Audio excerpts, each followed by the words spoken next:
मी मंगेश रामदास हरण. जूनच्या पहिल्या हप्त्यामध्ये 9 तारखेला लागवड केलेली आहे हळदीची.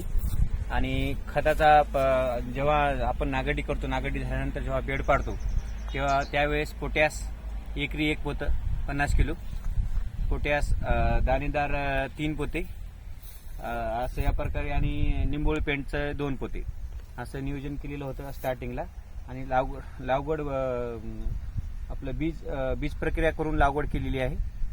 आणि त्यानंतर 15 दिवसाच्या नंतर पहिला डोस खताचा दिलेला आहे, DAPचा. DAP, युरिया आणि पोटॅश 25 किलो, DAP 50 किलो आणि युरिया 25 किलो असं पहिला डोस दिलेला आहे.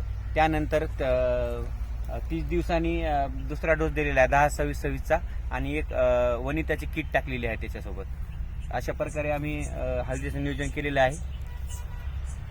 बोला. या ठिकाणी वायफळे सर आम्हाला योग्य वेळी येऊन मार्गदर्शन करतात की या आता काय करायचं, नंतर काय करायचं. अशा प्रकारे यांच्या नियोजनानुसार आम्ही अपेक्षित उत्पन्न काढतो. दरवर्षीप्रमाणेपेक्षा यावर्षी 35 क्विंटल एकरी उत्पादन होईल अशी अपेक्षा बाळगतो यावर्षी.